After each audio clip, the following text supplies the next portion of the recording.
이끄소서. 내 모든 것 다 드리며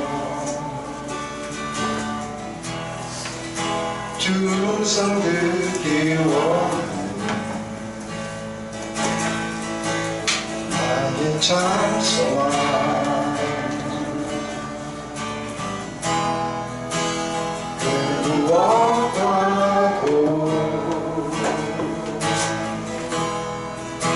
바꿀 수 없는 주 사랑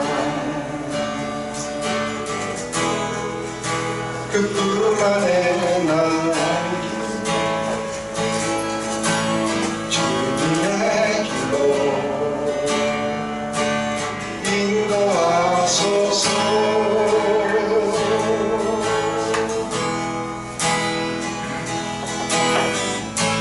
주님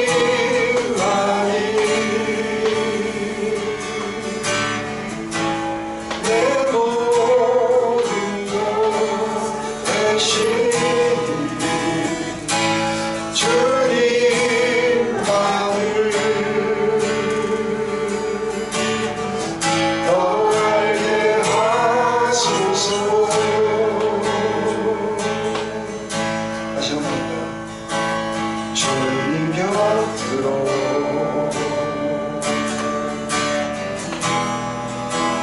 나를 이끄소서.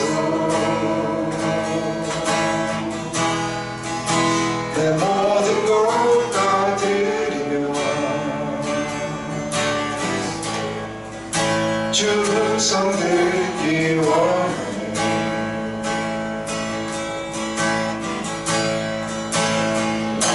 찬송아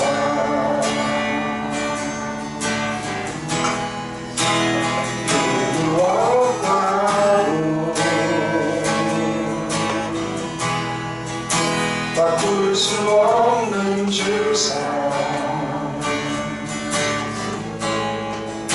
그뿐 안에 난 주님의 길로 인도하소서.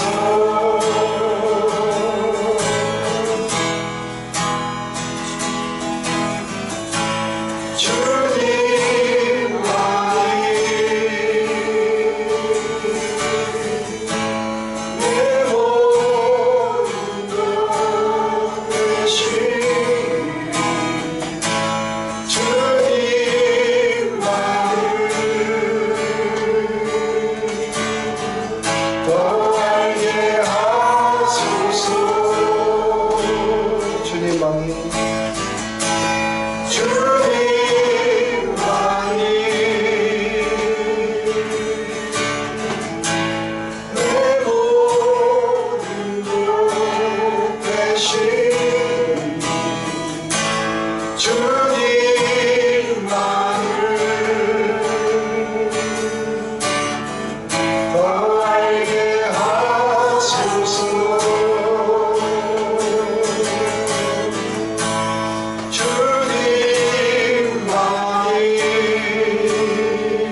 오늘 이 아침 주님의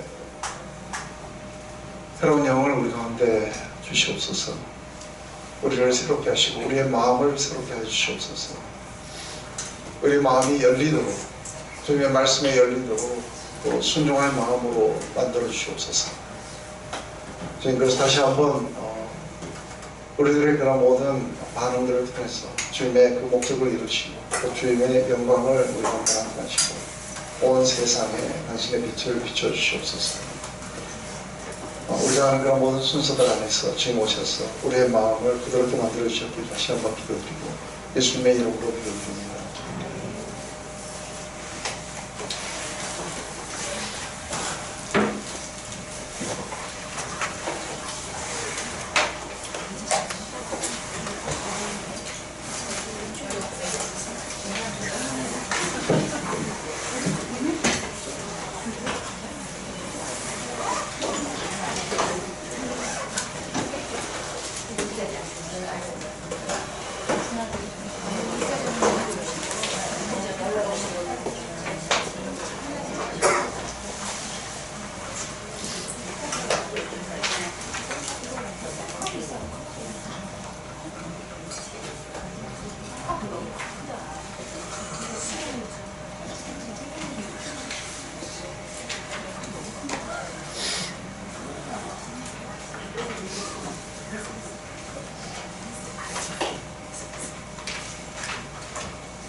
우리 지난 시간에 마지막으로 했던 이 부분입니다.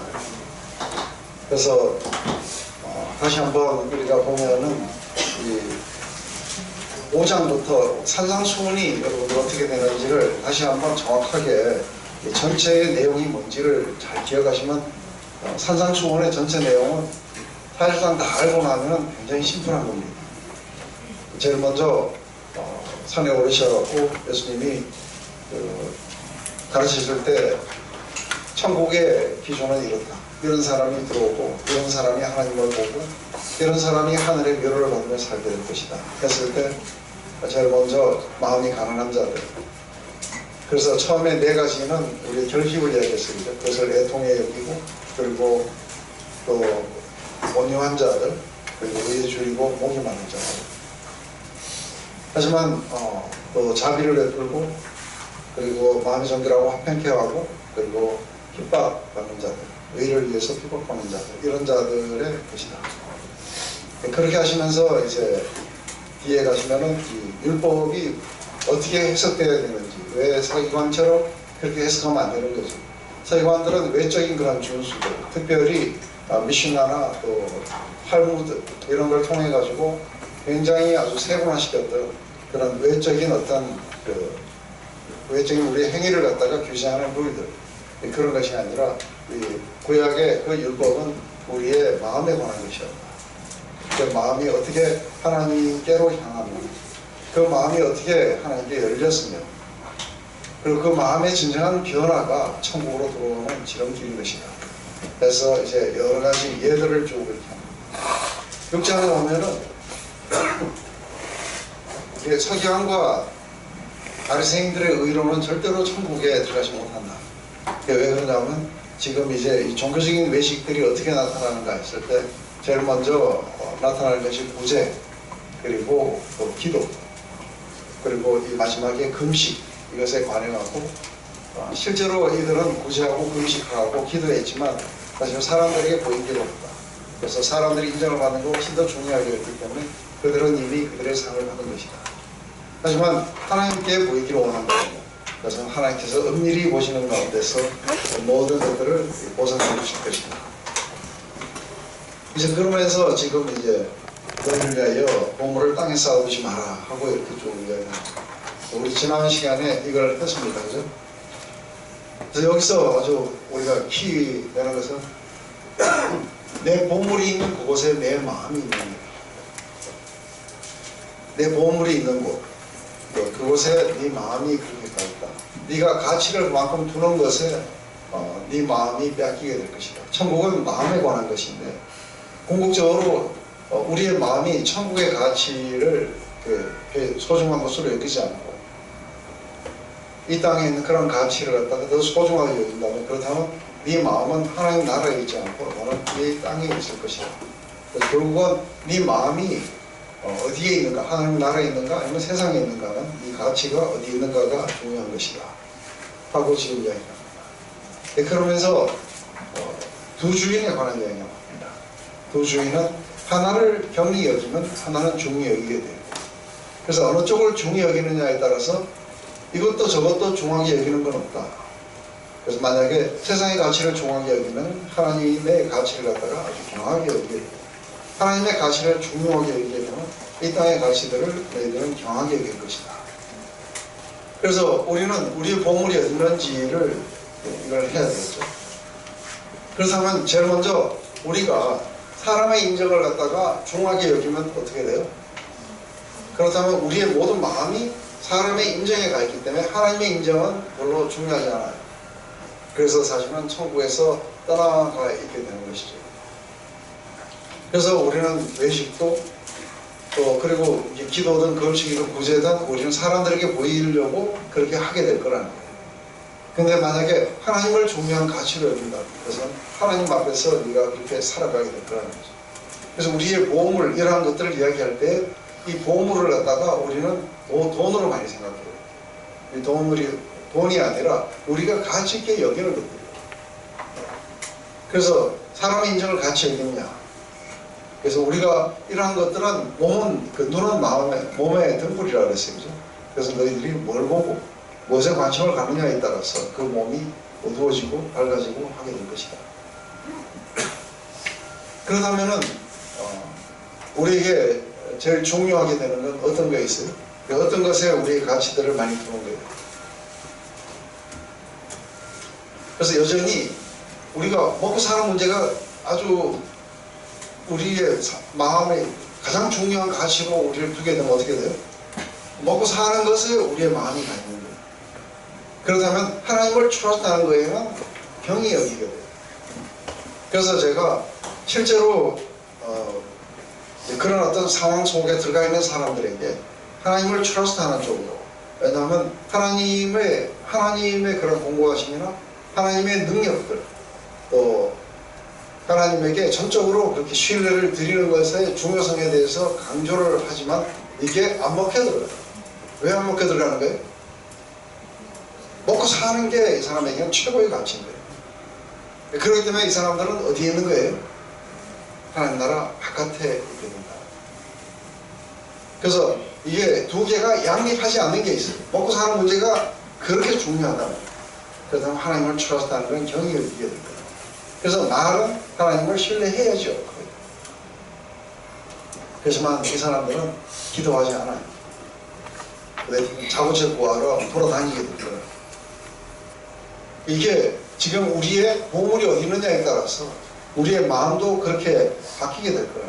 그래서 많은 사람들이 이게 그러니까 사람들의 인정을 쫓아다니는 이유는 하나님의 인정이 별로 중요하지 않은 거고, 세상의 가치들을 추구하는 거는 천국의 가치들은 자기에게 별로 그렇게 중요하게 생각 안 하는 거죠. 먹고 사는 문제가 아주 중요하기 때문에 그 나라와 그 의를 구한다는 거는 그렇게 중요하지 않아요. 그래서 염려하는 삶이 신뢰하는 삶, 하나님을 신뢰하는 삶보다 훨씬 더 많이 지배하고 있죠.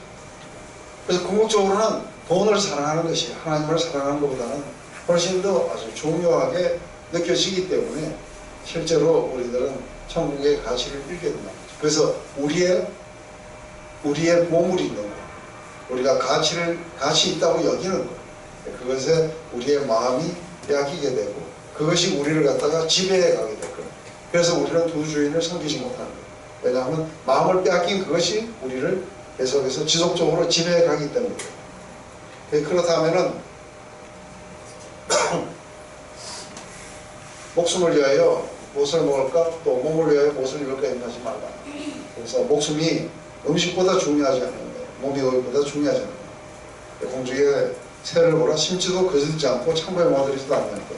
너희 천국에서 기르시나니 너희는 이것들보다 귀하지 아니하냐. 근데 이거를 어떤 식으로 정도로 이야기를 하냐면, 아유, 그건 염려하지 마라. 염려하는 게 건강에도 안 좋고 정신 건강에도 안 좋으니까 염려하는 거는 별로 중요하지 않다. 이렇게 알거든요. 염려하는 사람과 하나님을 트러스트하는 사람, 이 둘 중에 하나를 선택해야 돼요. 근데 그저 우리들을 보고 그냥 뭐 걱정하지 말라고 그냥 이렇게 달려주는 것처럼 이제 이걸 보게 됩니다. 지금 이 안에서는 둘 중에 하나예요. 하나를 선택하라고 합니다. 사람의 인정을 받기 원하냐, 하나님의 인정을 받기 원하냐. 사람을 기쁘게 하기 원하냐, 아니면 하나님을 기쁘게 하기 원하냐. 그래서 깔끔하게 이렇게 모든 염려는 그럼 하나님을 불신하는 거구나. 아니요, 모든 염려가 아니에요. 그래서 그러니까 그 경건한 염려가 있어요. 그 경건한 염려는 우리가 고린도후서에 보면 나와요. 그것은 우리로 하여금 회개하게 하고 우리로 하여금 이렇게 하나님 안에서 자라게 해요. 그래서 예를 들어서 제가 말씀을 전하면서 정말 진리대로 선포하는지를 염려하는 것은 그거는 이렇게 경건한 염려예요. 그리고 여기에 성령께서 오늘 역사해 주시기를 그렇게 기대하고 그런 것들을 염려한다든지 하는 것은 경건한 것이지만 내가 이걸 통해 평판을 얻겠다고 하는 이 염려는 경건한 염려가 아닙니다. 왜냐하면 이거는 사람들이 인정을 원합니다. 그래서 제가 하나님 앞에서 하나님 내가 올바른 진리를 선포하고 있습니까? 혹시 제가 잘못하고 있지 않습니까? 하고 이런 걸 염려한다는 것. 그 다음에 내가 복음을 전한 자들이 지금 현재 복음 안에서 잘 걸어가고 있는지 이런 걸 염려한다는 것은 이거는 경건한 염려예요. 그렇지만 먹고 사는 문제가 됩니다. 자식이 뭐 우리가 하나님의 길로 올바로 가고 신앙에서 떨어질까 이런 걸 염려하는 것은 경건한 염려예요. 근데 자식이 뭐 인류대학에 못 붙을까봐 염려하고 이런 거는 그거는 경건한 염려가 아닙니다.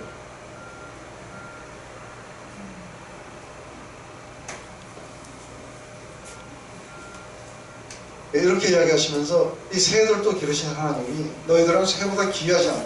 그렇다면 귀한 너희들을 그렇게 할 수 있겠느냐. 그래서 제일 먼저 뭐냐면 천국 가치에 대해서 우리들의 나눠지지 않는 위탁이 필요해요. 그리고 바로 그 천국 안에서 우리를 다스린 하나님의 그런 약속에 대한 절대적인 신뢰, 이게 우리로 하여금 천국의 삶을 살게 하는 거예요. 근데 이러한 것들이 희미하면서 내가 천국의 삶을 산다는 것은 이거는 사이콜로지컬한 거고 순전히 감정적인 측면 속에서 사는 거예요. 그래서 진정한 하늘의 평강이 뭔지를 이해하지 못하고 있는 거예요. 왜냐하면 이게 완전히 하나님을 트러스트하는 쪽이 우리가 더 중요해진다. 그래서 늘 우리가 하나님을 바라보고 그리고 하나님 그렇게 하실 것을 믿고 우리가 삶을 그렇게 해나간다면 우리는 굉장히 프리하게 될 거예요. 그리고 하늘의 모든 지각을 초월하시는 하나님의 평강이 우리를 갖다 지배해 가게 됩니다. 근데 그게 아니고 말은 그렇게 하고 하나님을 트러스트 해야 된다 하고 이러면서 기도하라 그러면 지금 기도가 아니라 지금 바로 뭔가 해야 돼요. 이렇게 하면서 하게 되면 우리 마음이 천국에 있다 하고 안 되겠죠. 우리 다시 한번 요걸 다 읽고 이제 시작합시다. 시작.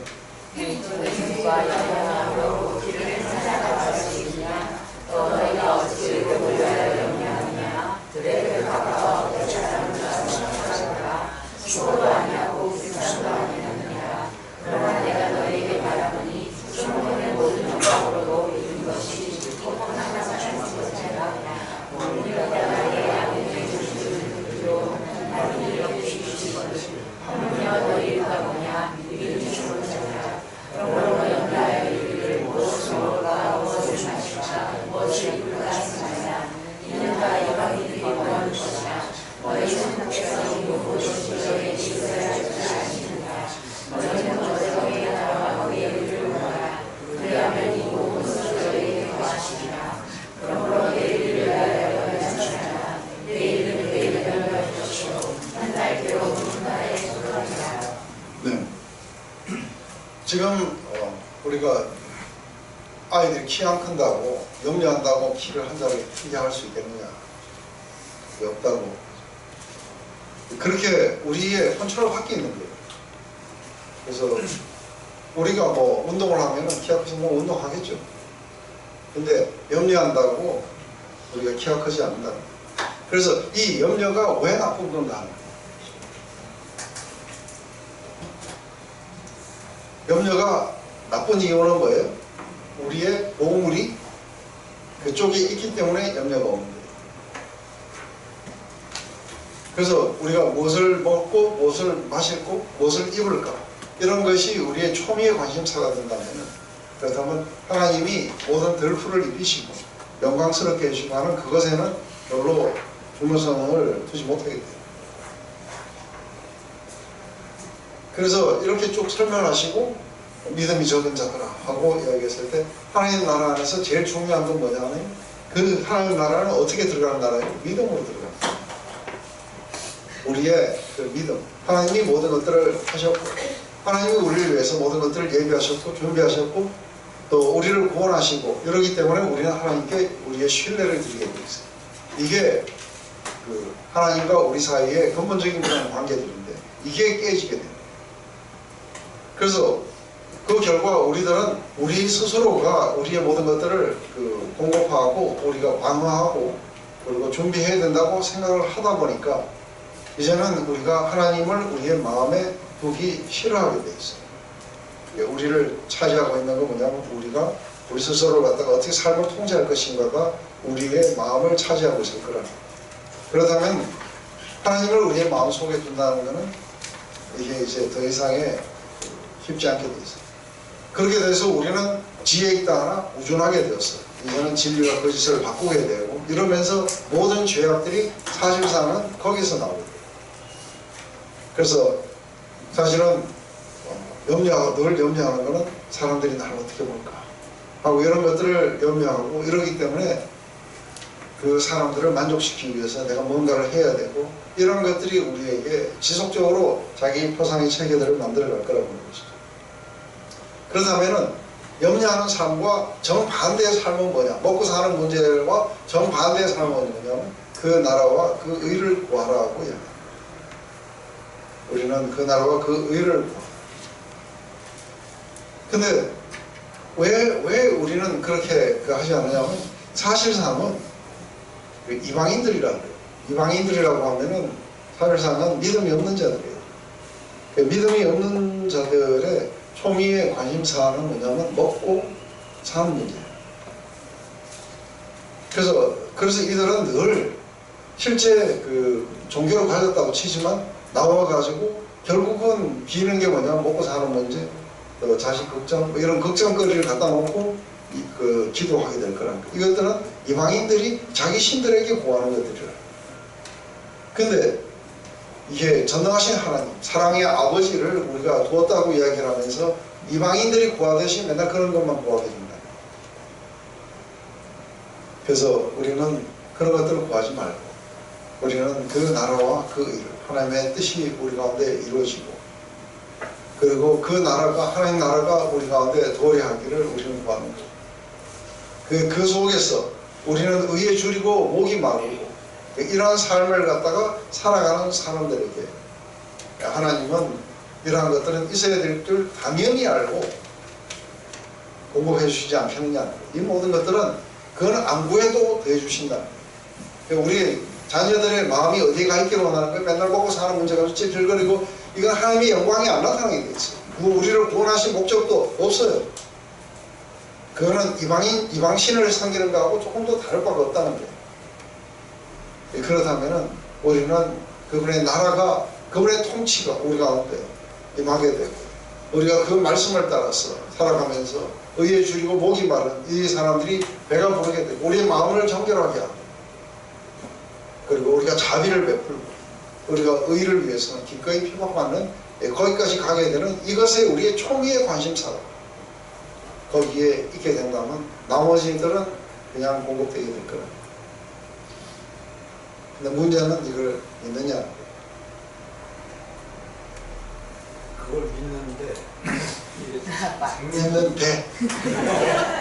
2단계 강의하실 때 어떤 얘기를 하시냐면 어렸을 때 상처나 결핍에 의해서 어떤 기제가 만들어지면 암만 저런 믿음이 있어도 그런 상황에 닥쳐졌을 때 그냥 100% 하는 원래대로 그거는 뭐 어쩔 수 없는 거예요.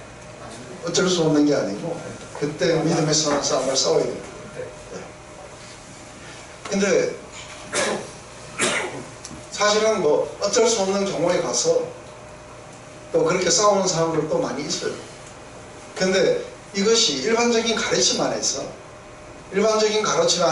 이렇게 믿음의 선한 싸움을 싸우라고 잘 안 가르쳐요. 그래서 오히려 이렇게 자고책 같은 것들을 더 이렇게 선호하도록 인도한다든지 하면 소경이 소경을 인도합니다. 그래서 모두가 다 하나님을 경험해봐야 되잖아요. 그죠?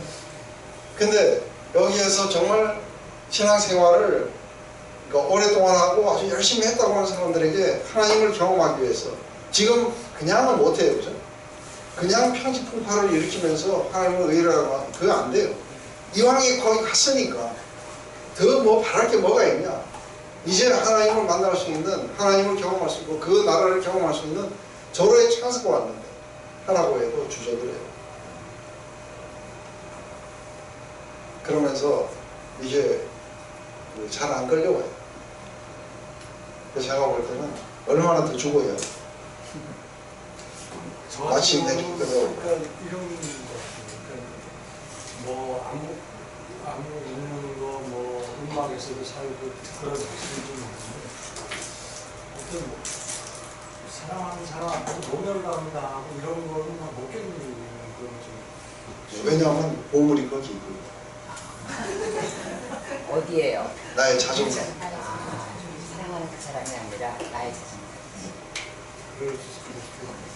그러니까 그게 극복이 잘 안 돼서인지 그 하나님의 원리를 이렇게 찾는 걸 중요하게 생각하면서도 좀 불안한 모습이.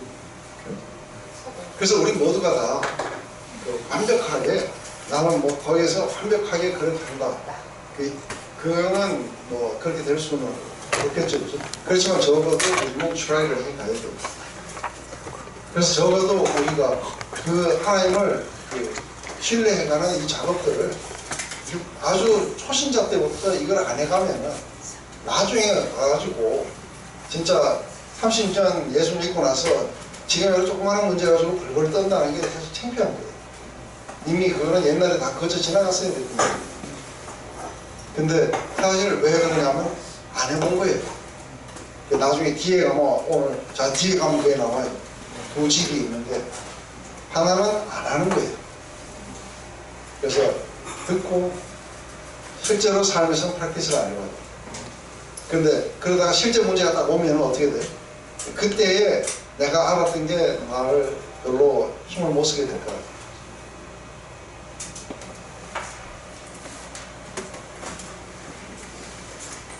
그래서 우리가 지금 여기서 이야기하는 건 이 땅의 보물은 영원한 가치를 권시하는 거. 그리고 우리 영적인 시각을 쉽게 어둡게 만들어. 그래서 돈에 어두워졌다 이런 말을 많이 해요. 그래서 우리가 돈과 하나님을 둘 중에 하나를 선택해야 된다. 바로 이렇게 나눠지지 않도록 우리의 충성을 하나님의 그 가치에 우리가 보여야 된다.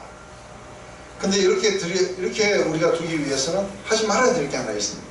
그게 뭐냐면 염려하지 말아야 된다. 특히 물질적인 것을 염려하지 말아야 된다. 우리의 일상적인 필요를 그럼 어떻게 하냐? 가만히 있으면 되느냐? 근데 예수님은 이 땅에 그런 소유물들이 점점 더 많으면 점점 더 그것이 우리의 우상이 되듯이, 근데 점점 더 이 땅의 필요들이 하나님을 전적인 신뢰로 나아가는데 방해거리가 될 거라고. 근데 오히려 우리들은 우리가 가지고 있는 많은 소유에 그만한 가치를 갖다가 두지 않는 것은 내 주 예수 그리스도를 아는 지식이 가장 베스트가 될 때에 이 자체가 자기가 소유하고 있다 하더라도 자기의 가치는 그리스도에게 있어요. 그래서 자기가 가진 것을 가지고 어떻게 그리스도의 영광을 위해서, 그리고 우리가 나눔의 삶을, 자비를 우리는 그것을 위해서 쓸 것인가 하고 생각하게 될 거예요. 근데 그렇다고 해서 한꺼번에 다 퍼주고 뭐 자기가 가난해져야 된다 이런 이야기도 아니에요. 우리는 그것을 소유하고 있다 하더라도 그것에 얽매이지 않는 거예요. 그래서 돈이 유죄가 아니라 돈을 사랑함이 일만하게 뿐입니다. 우리가 돈을 사랑하지 않는다. 그렇듯이 하나님을 전적으로 트러스트하는 그것을 갖다가 방해하는 것은 염려하고 앉아있는 거예요. 그래서 늘 염려하고 이렇게 하면 하나님을 전적으로 신뢰하는 것을 갖다가 할 수 없을 경우, 그래서 하늘 가치에 아주 우리가 충성된 그것은 이 땅의 가치들을 갖다가 우리가 거부하듯이 하나님에게 전적인 신뢰를 드리고자 하는 마음은 염려를 갖다가 거부하게 되죠. 그래서 늘 빌립보서 4장 우리 6절에 아무 염려 말고 그냥 너희들의 필요를 심플하게 하나님께 알려라. 근데 막 이게 이루어질 때까지 지속적으로 기도해야 된다든지 뭐 하면 이게 전부 다 염려에서 나오는 기도, 이방인들의 기도예요. 그냥 심플하게 아무 염려 없이 하나님 아버지 내가 이게 필요합니다. 그리고 우리 베드로서 유명한 이야기 있죠. 모든 염려를 주 앞에 내려놔라. 왜냐하면 주께서 도우십니다. 그래서 우리 하와이 있을 때 맨날 이 노래 부르세요. Cast your burden upon Jesus, for He cares for you. 이게 베드로서 말씀이죠. 그래서 이 땅의 필요에 대해서 염려하는 그것은 다른 말로 이야기하면 하나님에 대한 신뢰의 부족, 믿음의 부족을 갖다가 의미합니다. 이게 굉장히 자기중심적인 염려예요. 이것은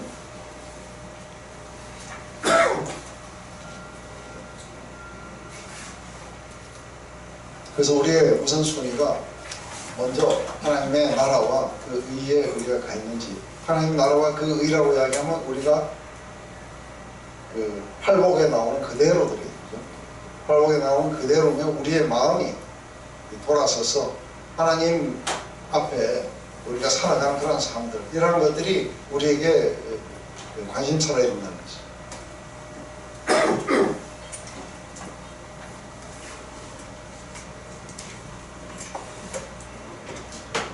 이제 우리 이걸 다 한번 읽어봅시다. 시작.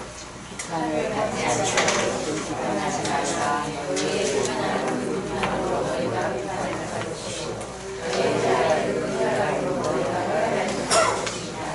어찌하여 너희의 인식에는 믿는 거고 내 눈이 주는 것은 이들을 못하는가. 불안의 수수를 하고 있는데 어찌하여 너희에게 말하기를 나무의 수수의 준비를 하게 하게 되나. 조심하는 자여 먼저 내 눈이 속에서 올려가라. 그 후에 알고 거룩한 것을 계획해 주지 말며 너희 진주를 예사할 때는 지지 말라. 너희가 그것을 가려고 하고 너희가 너희의 진짜로 상하지 말라. 구하라 그러면 너희에게 주실 것이요 찾으라 그러면 찾을 것이요 문을 두드리라 그러면 너희에게 열릴 것이니 구하는 이가 나올 것이요 찾는 이가 찾을 것이요 두드리는 이에게 열릴 것이니라.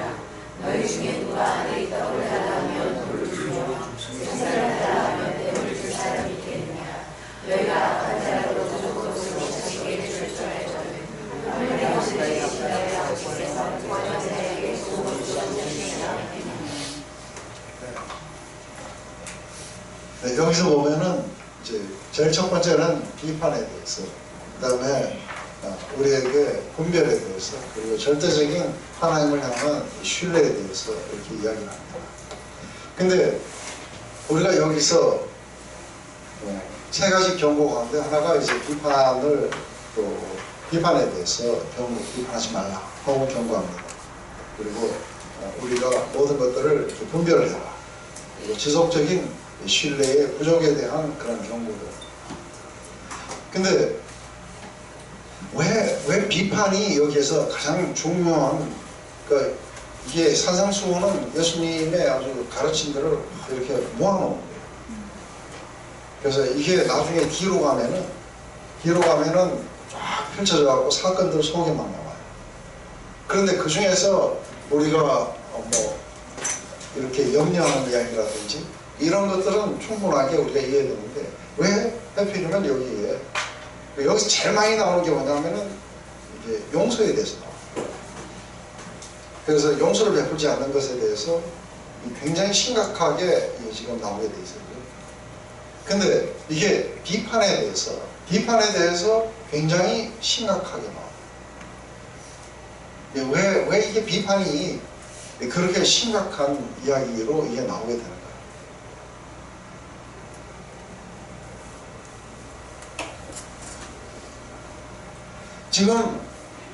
지금 산상수훈은 1차적으로 오늘날 기독교, 그러니까 예수님을 믿고 신앙생활을 하는 오늘날 우리에게 쓰여진 건 아니에요. 마태는 지금 그 유대인 신자들에게 지금 이걸 쓴 거예요. 그렇다면은 1차적으로 유대인으로서 자라온 사람들, 이 사람들에게 지금 쓰게 돼 있어요.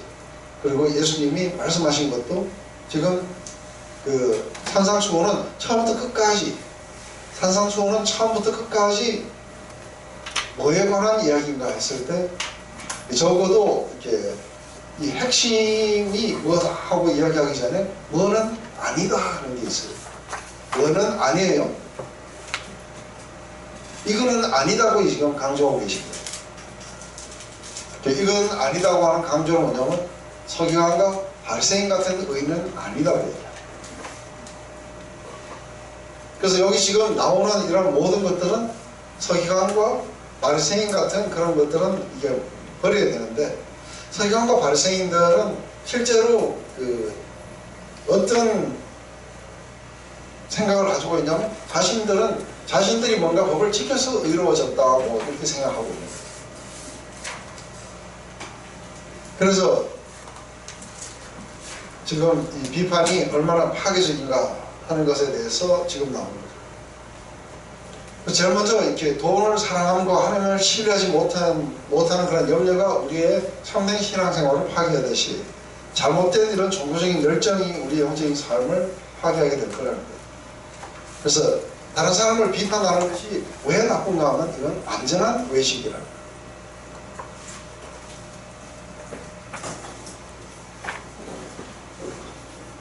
그래서 우리가 크리티컬 띵킹하고 이게 저지먼탈하고 이게 틀리는 거예요.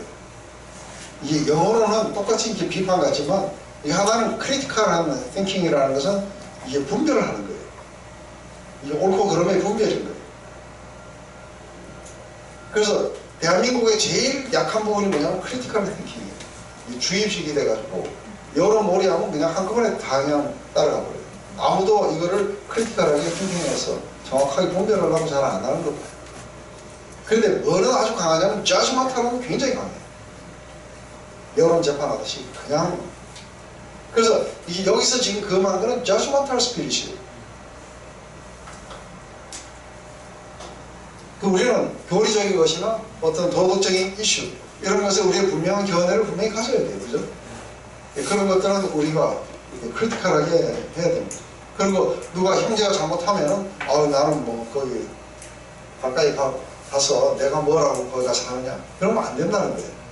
가까이 가서 그 형제를 세워주고 이렇게 하라고 이야기해요. 이런 것들은 우리가 크리티컬하게 이게 사도 바울도 여러 번 그 교회에 대해서 고린도 교회에 대해서 이런 자들은 너희들의 그 모임 안에서 쫓아내야 된다 하고 이야기해요. 이건 저지먼털이 아닌 거예요. 이 형제를 세우기 위해서는 이러한 과정들을 거쳐야 된다고 해요. 그래서 지금 마음의 동기 안에서 사랑으로 이 사람을 세우기 위해서 형제 그거는 잘못된 거다 하고 우리가 이렇게 돌이키자 이런 거는 judgmental spirit이 아닌 거예요. 이거는 우리가 분별하고 형제를 세워주려고 하는 거예요. 이건 사랑의 마음에서 나와요. 근데 뒤에서 가십하고 이러는 거는 judgmental spirit이에요. 그래서 우리가 뭐 전쟁이 옳다 그러다 히틀러가 뭐 옳으냐 그러냐 이런 거 분별하지 말라고 얘기하는 게 아니겠죠.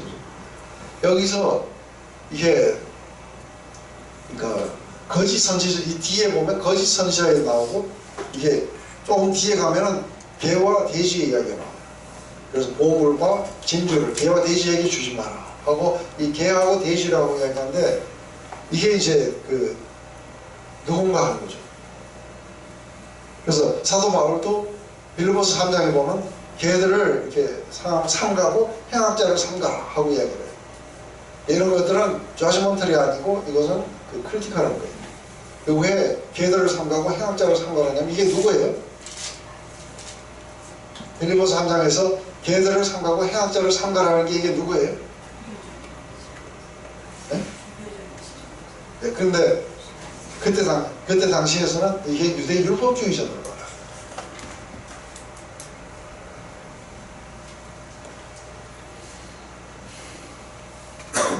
근데 유대 율법주의자들의 그 스피릿이 뭐냐면은 이 사람들은 저지먼탈한 거예요.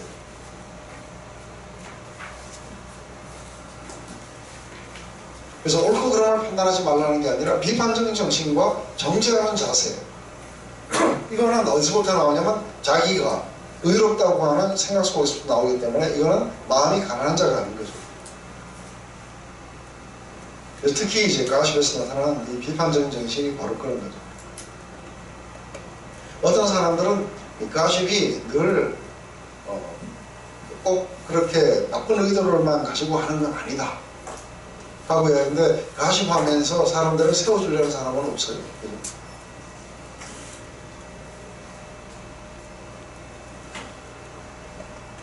그래서 우리 교회에서는 서양인이건 동양인이건 교회 안에서 무지무지하게 중요하게 다루는 것 중에 하나가 가십이었어요. 그래서 누군가가 와서 다른 사람에 대해서 욕을 한다든지 괴롭하면은 그 자리에서 내가 이거 듣기에 적절하지 않다고 잘라버려요. 그래서 그 사람이 상처를 받고 하는 것에 대해서 이렇게 크게 연명하지 않아요. 왜냐하면 놔두면 어떻게 돼요? 교회 전체를 갖다가 완전히 다 이렇게 망가뜨리기 때문에. 그래서 이런 비판들은 사람들을 멸시하고 자신들을 높이게 돼요. 그래서 이거 한번 이제 예수님이 누가복음 18장에서 하신 말씀이에요. 다 같이 한번 읽어보세요. 시작. 다 같이 시작. 자기를 의롭다고 믿고 다른 사람을 멸시하는 자들에게 비밀로 말씀하시되 그 사람이 또한 성전에 올라가니 나는 바리새인이요 나는 세리라. 바리새인은 서서 따로 기도하여 하되 하나님이여 나는 다른 사람들을 욕하고 우리 많은 사람을 가지 아니하고 이스라엘이 하지 아니하면 감사합니다. 나는 이에 도시 부시하고 또 소비의 실수를 드리나이다 하고 스시는 멀리서 하는 물기로 하나님이여 불쌍히 여기소서. 나는 죄인을 소리하옵나이다. 내가 너희에게 이르노니 이 사람에서 보다 어려워하지 않고 집에 내려왔느니라. 누구도 자기를 높이는 자는 낮아지고 자기를 낮추는 자는 높아지게 하라시나. 이거는 불을 겸손하라는 얘기가 아니고 자기를 갖다가 낮춰야 된다 해갖고 불을 겸손하라는 이야기가 아니고 여기 지금 무슨 이야기 하는 거예요? 하나님 앞에서 지금 다른 사람들에게 저지먼탈한 스피릿을 가지고 있는 거예요. 나는 저 세리와 같지 않고 저는 죄인들과 같지 않음을 감사합니다. 자기 스스로를 갖다가 이렇게 의롭게 보고 높이는 자들은 어디에 있느냐면 하나님 나라 안에 있지 않다는 거예요. 왜냐하면 하나님 나라는 마음이 가난한 자들이 있고.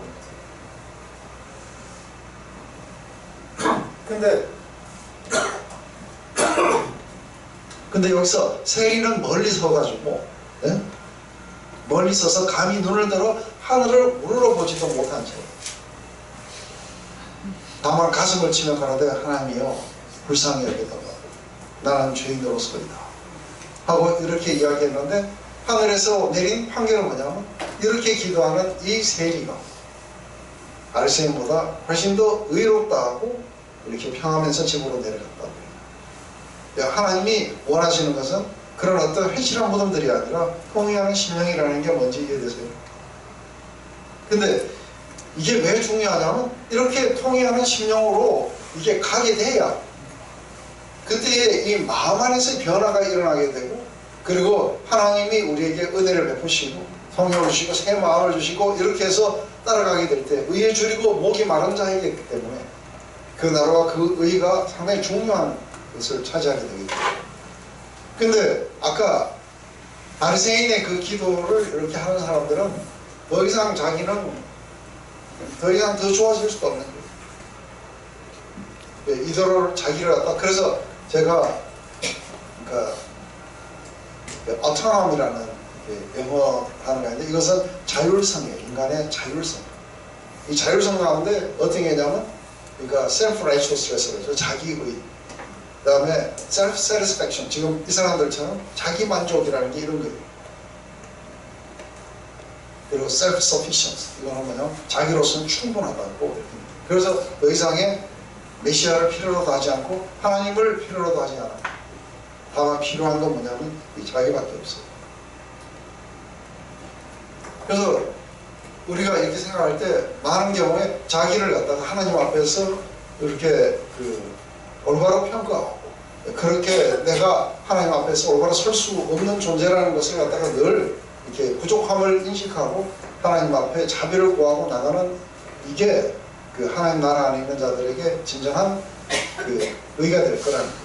근데 이것을 갖다가 하나님이 원하신지 요즘에는 나를 봐도 너무나도 좋아서 내가 정말 웃음밖에 안 나온다. 그렇게까지는 아닌데 저런보다는 내가 나아 보인다. 그걸 갖다 제가 뭐라고 하냐면 비교우위라.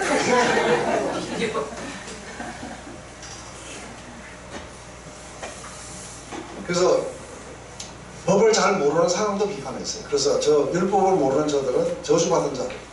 자기들은 율법을 잘 안다는 것을 중요해요.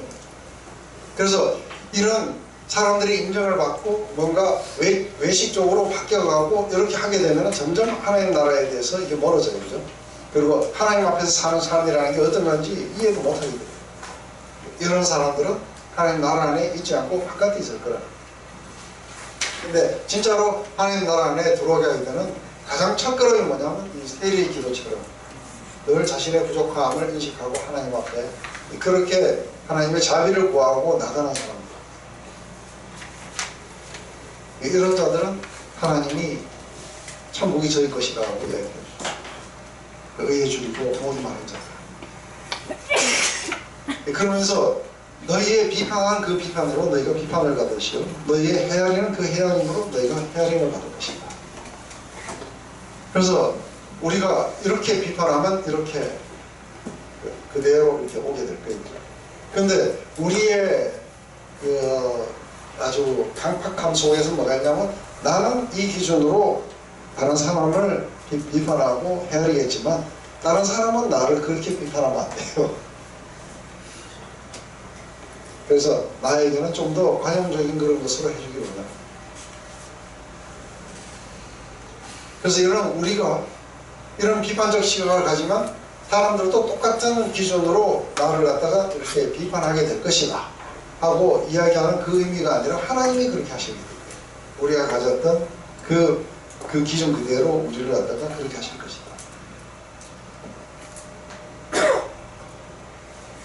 그래서 다시 한번 우리가 다른 사람을 이렇게 저지먼털하게 바라보는 거하고 크리티컬하게 그리고 다른 형제를 세워주기 위해서 하는 거하고는 다른 거예요. 그죠?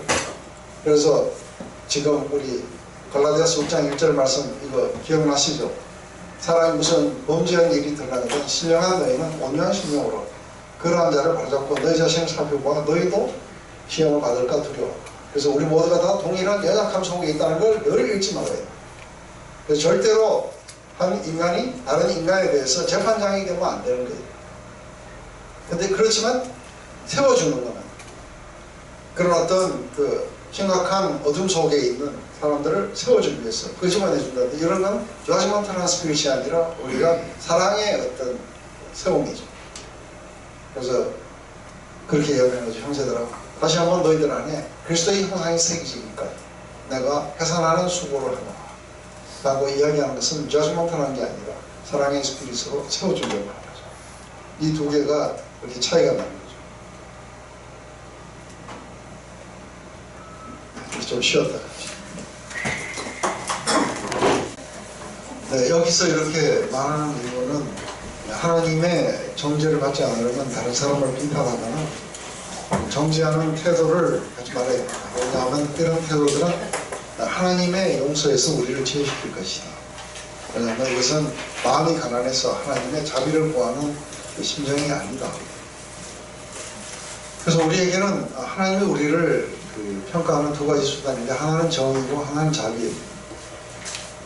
근데 이 정의로 우리를 갖다가 판단하실 때 우리 모두는 죽어요, 그죠?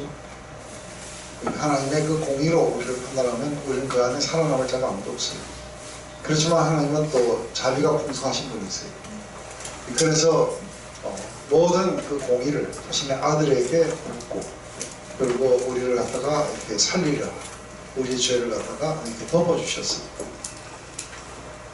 우리 스스로도 하나님을 이렇게 하나님을 이렇게 반영하는 우리의 그런 삶의 자세는 우리가 이 두 가지로 다 평가할 수 있죠. 그죠? 우리는 우리가 죄에 대해서 분별할 때는 이게 정의라는 잣대로 분별은 해야 돼요. 자기 자신도 또 다른 사람도. 그렇지만 그것에 대해서 이렇게 액션을 취할 때는 자비라는 관점 안에서 이게 나가지 않으면 그렇다면은 하나님을 모두 이렇게 반영할 수가 없겠죠. 그래서 죄를 보면 영혼에게 비판적이지도 않으면서 또 정죄하지 않는 자세. 그러면서 세워주고 자비를 베푸는 자세. 이러한 것들이 할 때 또 자기 자신에게도 동일하게 할 때 도덕적 타락도 맞고 그리고 이제 정죄의 정신이나 비판 여기서부터도 우리가 자유로워질 수 있을 거라고. 어찌하여 형제의 눈 속에 있는 티는 보고 내 눈 속에 있는 들보는 깨닫지 못하느냐. 보라 내 눈 속에 들보가 있는데 어찌하여 형제에게 말하기를 나로 내 눈 속에 있는 피를 빼게 하라 하느냐. 외식하는 자여 먼저 내 눈 속에서 들보를 빼라. 그 후에야 밝히 보고 형제의 눈에 피를 빼리라. 이것에 대해서 가장 극명한 예는 우리가 다윗의 이야기예요. 우리아의 아내를 갖다가 범하고 우리아를 죽였어요. 근데 나단이 와서 당신이 그랬다 하고 이야기하지 않고 다른 사람 이야기를 했어요.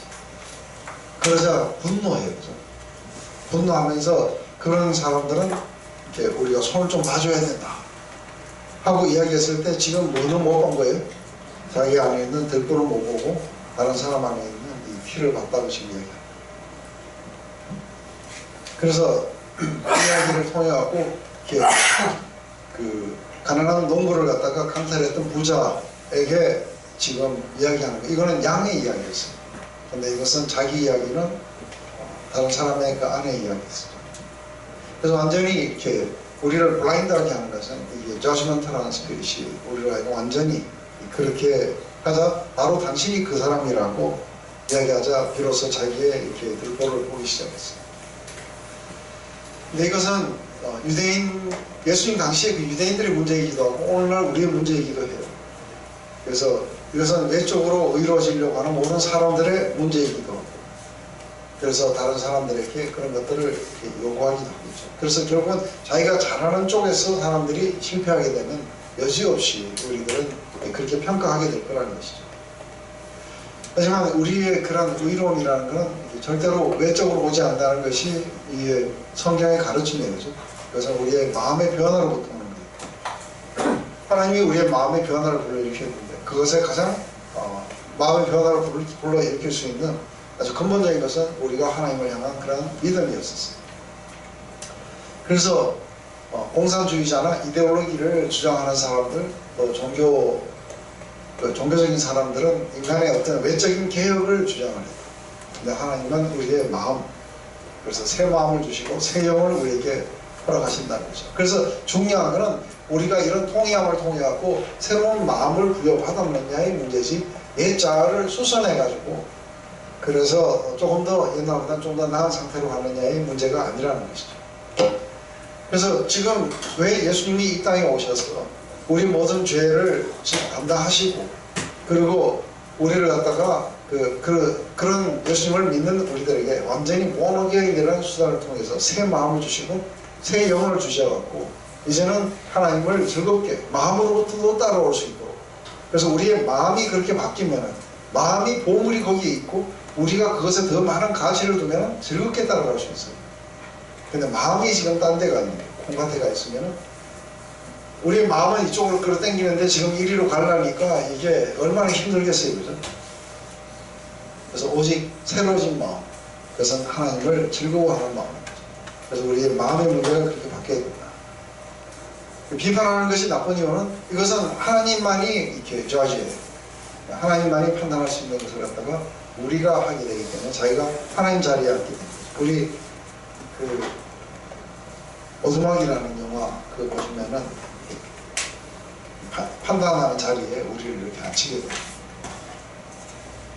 그러면서 야고보서 4장 12절은 이렇게 말해요. 입법자와 재판자는 오직 하나이시니 능히 구원하시기도 하며 멸하시기도 하시느니라. 너는 누구한테 이웃을 판단합니다. 하고 야고보서 그렇게 해요.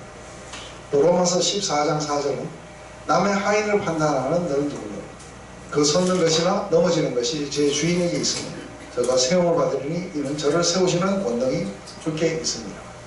우리는 우리 서로를 판단하지 말라고 그렇게 얘기합니다. 이 14장에는 믿음이 약한 자들, 강한 자들, 그 다음에 고기를 먹을 수 있는 자, 못 먹는 자, 와인을 마실 수 있는 자, 없는 자, 이런 걸 가지고 서로 판단을 했습니다. 그래서 이런 저지먼트라는 스피릿은 그것을 통해서 형제들을 무너뜨려서 자기 의로움을 갖다가 강조하려고 하는 그런 순수하지 못한 동기에서부터 나오는 거죠. 그래서 형제를 사랑으로 세워주려고 하는 이것은 무너뜨리려는 의도죠. 근데 사도 베드로는 자기가 예수님을 세 번 부인했다가 그 뒤에 세우심을 받았어요. 그러고 나서 베드로전서 4장 8절에 무엇보다도 열심으로 우리가 사랑할지니 얘기해요. 무엇보다도 우리가 열심히 사랑해야 된다. 왜냐하면 사랑은 허다한 죄를 갖다가 밝혀내는 게 아니고 허다한 죄를 덮어주는 거니까. 그래서 다른 사람의 죄를 들춰내는 것이 아니라 오히려 세워주기 위해서 덮어주게 될 거라는 거예요. 그래서 비판의 그 기준들, 다른 사람을 비판하는 기준은 자기가 이렇게 세웠는데 우리 모두 안에 다 이렇게 우리도 사실 감당하지 못하는 어떤 기준들을 가지고 살기 때문에 우리가 사실은 많이 힘들게 되죠. 그게 성경에서 말했던 아니면은 뭐 자기의 신념이든 아이디어이든 어쨌든 그런 걸 가지고 살아요. 이걸 가지고 남도 판단하고 자기도 판단하고 이렇게 하게 되죠. 그래서 사도 바울은 주께서 나를 판단하시기까지 나도 나를 판단하지 않는다. 왜냐하면 내가 나를 판단한다고 내가 나를 봤을 때 내가 문제가 없다고 내가 문제가 없는 게 아니라는 거예요. 그래서 나도 나를 그렇게 판단하지 않겠다. 그리고 성령께서 우리에게 뭔가 잘못이 있다고 비춰주시는 건 나를 위한 것이 다른 사람을 위한 게 아니잖아요.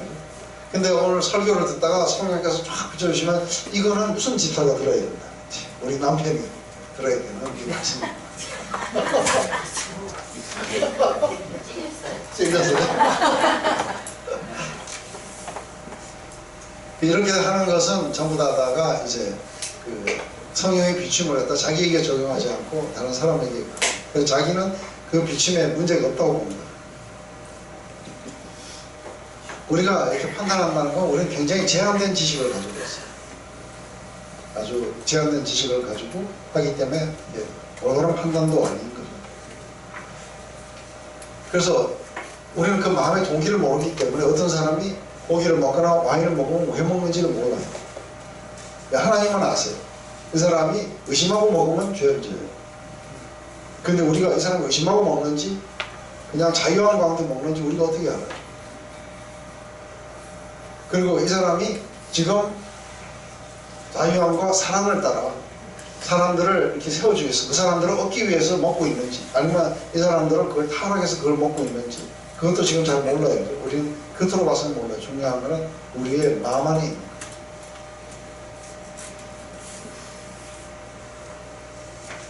그리고 많은 경우에 우리가 이중적인 잣대를 가지고 있어가지고, 그래서 다른 사람이 하면 탈세고 내가 하면 절세고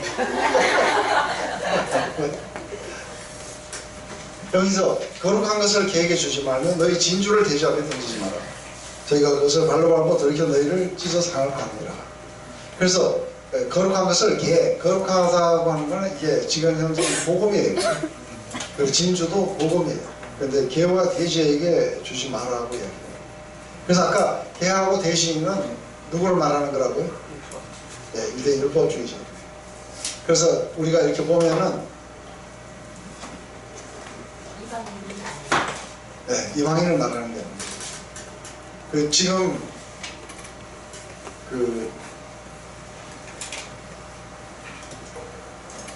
베드로 후서에도 이렇게 나와요. 의의 도를 안 후에 받은 거룩한 명령을 저버리는 것보다 알지 못하는 것이 도리어 저에게 나으니라. 참 속담에 이르기를 개가 그 토했던 것으로 돌아가고 돼지가 씻었다가 더러운 구덩이로 도로 누웠다는 말이 저에게 있는데, 이것을 갖다가 이제 거짓 선생이라고 하는데, 여기서 나오는 거짓 선생은 누구냐면 유대 율법주의자들. 그래서 이들은 실제적으로 어떻게 그러냐면, 이들은 유대교회에 있지 않고 기독교에 있어요. 그래서 갈라디아 교회의 문제는 뭐냐면, 믿지 않는 유대인들이 와서 할례를 받아야 된다고 이야기한 게 아니고 믿는 유대인들이 그렇게 얘기합니다. 그래서 실제로 이들은 유대의 율법을 갖다가 추종했는데, 예수님을 믿고 난 뒤에 이방인들도 율법을 지켜야 된다고 거꾸로 이야기한 사람. 그래서 거짓 선생님들이고, 이들이 누구냐 하면 이게 개들이 토했던 걸 돌아먹고 돼지가 그 더러웠던 그 구덩이로 다시 들어갔다고 이야기하는 거는, 이들은 유대 율법주의를 했다가 예수님 안으로 들어와서 믿음으로 밖으로 나왔다가 다시 거꾸로 들어가서 거기서 이걸 가르치고 있는 거예요. 그래서 개, 돼지 이건 전부 다 유대 율법주의자. 근데 지금 여기에서 역밸런스가 나오죠. 이런 자들에게 복음을 던지지 말라고 해요. 왜 그러냐면, 저희가 그것을 발로 밟고 돌이켜 너희를 찢어 상할까 염려하고. 결국은 교회 안에 최고의 문제가 누구였어요? 이게 지금 사도 바울이 끝까지 싸워야 됐다는 것은 이방인들이 아니었어요. 결국은 누구냐면 유대 율법주의자라고 했어요. 그래서 이들에게 차라리 복음을 안 전했더라면 어떻게 했어요? 복음을 안 전했더라면 이들은 유대교회에 그냥 있었을 거예요. 근데 복음을 전해놓으니까 교회 안에 들어와가지고 지금 난리를 치고 있는 거예요. 그래서 우리가 분별하거나 이렇게 지금까지는 판단하지 말라 하니까 아무것도 또 판단 안 한다든지 이렇게 하면은 안 되는 거죠. 그래서 우리 요한 2서하고 3서가 그 이야기예요. 요한 2서와 3서, 2서에는 뭐라냐면, 2서에서는 이게 이런 유대 율법주의자들이나 영지주의자들이 순회전도를 한다고 막 하니까 사람들이 하스피탈을 베풀고 헌금을 막 했는 거예요. 그래서 이게 진리 안에서 교제하는 것보다 이게 나를 기쁘게 하는 게 없다 하면서 아무나 그렇게 드리지 말고 분별하라고. 분별하라고 했더니 막, 아이고, 우리가 누군지 어떻게 알아? 하면서 그다음부터는 진짜로 복음을 전하는 사람도 안 하기 때문에 여기에 요한 3서에 가면 이제 그런 자들을 받아들였어. 이거 하는 것은 중요한 것이다 하고 이야기하는 게 3서의 이야기입니다. 그래서 사실은 우리가 분별하는 건 상당히 중요한 거예요. 근데 이런 것들을 바리새인들이나, 물론 바리새인들 가운데 이걸 믿은 자들이 있었어요. 근데 오히려 이제 그렇게 되면은 거꾸로 그 사람들은 너희들을 이렇게 찢게 될 것이다. 그래서 분별의 역밸런스를 이야기하는 거죠. 그래서 복음을 확실하게 거부하고 아주 한다든지, 아니면 어떤 사람은 복음을 전해놓으면 이 사람이 더 지옥 자식이 될 수도 있어요. 그래서 사실은 이게 이단 같은 경우에 어떻게 하라고 하냐면, 이단을 끝까지 하는 게 아니라 한두 번 해보고 안 되면은 멀리하라. 사도 바울은 어떻게 하냐면, 먼저 이 복음이 유대인들에게 전파되어야 되는 줄 알지만 너희들이 거부했기 때문에 발을 털어버리고 내가 이방인들로 향했다 하고 지금 그렇게 이야기합니다. 그러면 주이시 크리스찬들이 다 이런 거짓 선생님들 다 된 거예요? 아니면 아니죠. 일부만 그런 일부가 그렇죠. 네. 지금 야고보도 원래 예수님의 동생이었고, 그리고 실제로 이 야고보는 나중에 예루살렘 교회의 기둥이 돼요. 그리고 베드로도, 사도 바울도 전부 다 바리새인들이었어요. 베드로는 아니었죠. 그러니까 이게, 그리고 니고데모라든지 뭐 이런 사람들이 있어요.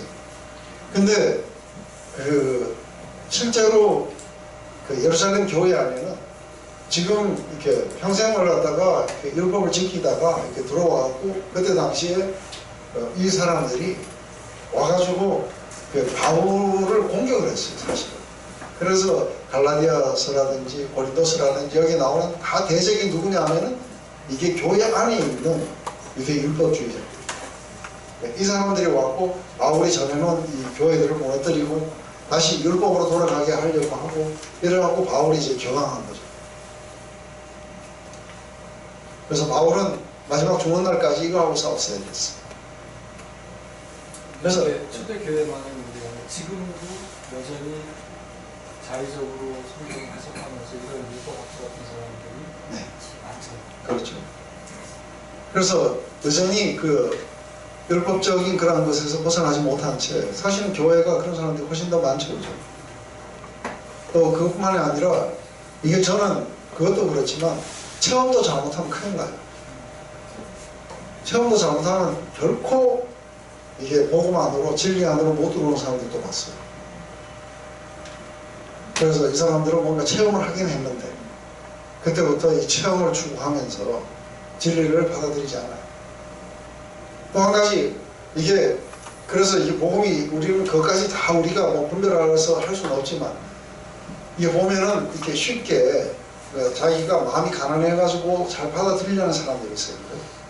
근데 그 어떤 문화 속에서 이게 이제 우리가 이게 한 가지 그 복음을 전하면서 어떤 부분이냐면 이게 복음이 전파가 될 때에 공백 상태에서 전파가 되지 않아요. 이 사람들이 원래 가지고 있는 마인드세트가 있어요. 그래서 이 마인드세트가 뭐냐에 따라서 거기에 복음이 전파되면은 이 사람들이 그것과 혼합주의가 일어나요. 그래서 이 혼합주의가 일어나게 되면은 이 사람들이 교회를 파괴하게 돼요. 그 중에 하나가 뭐냐면 이게 영지주의예요.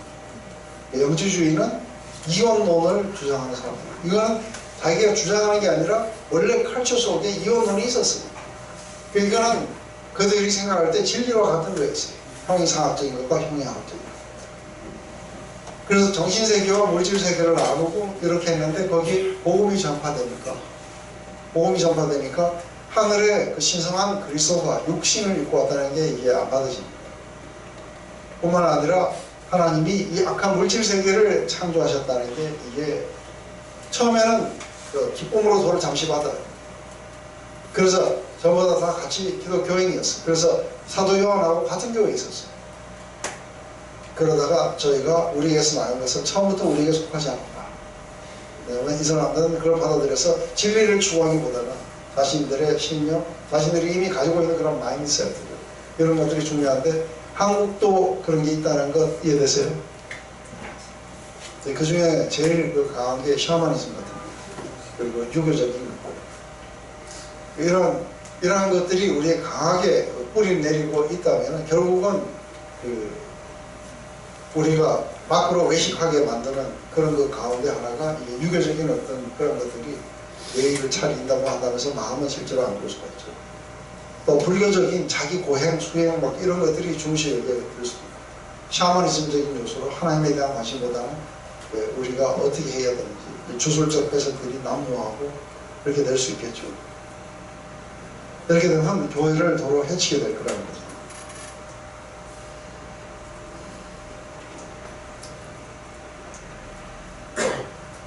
이제 마지막 그 경고입니다.